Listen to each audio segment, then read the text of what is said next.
What's the mood like ahead of the game this weekend?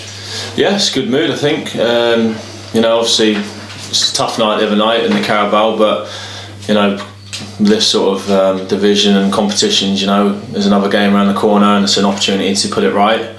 We're looking forward to it, and should be a good game. From a squad perspective, is it sometimes good to see those kind of changes, to see other guys get an opportunity, and it just helps to kind of push you and others to keep your place? Exactly, yeah. If in any good squad you need competition and a big squad to keep everyone on their toes, and that's used as a gauge for minutes for the whole squad, to get some fitness up as well, 'cause it's going to be a long, tough season and everyone's going to be needed, and it's an opportunity to get some minutes into some of the lads who haven't played yet, and like I say, it's going to be a long, tough season, and everyone will have their moment come the end of the season.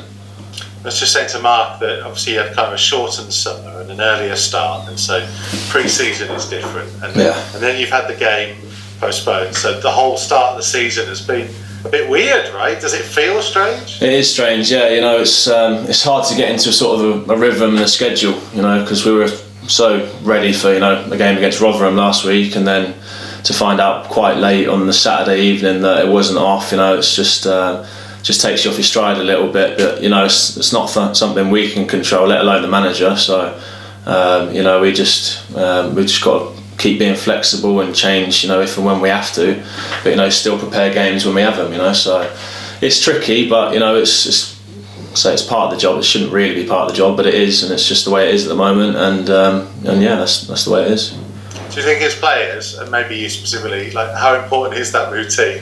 Oh yeah, I like a routine.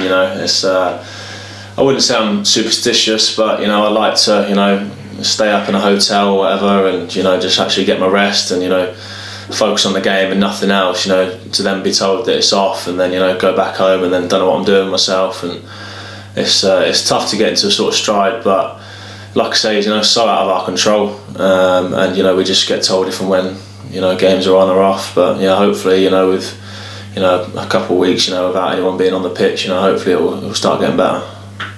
I know you say you're not massively superstitious, but do you have any little quirks, things that you always do ahead of every match day? Not that I know of, maybe subconsciously, but it's more really good habits rather than anything in particular. Go to a certain place, do a certain thing, rather than it's just keep making myself available and ready. At home games, there's a couple of us who quite like to stay overnight quite close to the ground, just from force of habit, and going back a few years, and at least me personally, I hate being late, so I just like to be there, and be quite close to the ground, and not have that as an excuse. So I don't think specifically superstitions, no, but just more forming good habits really.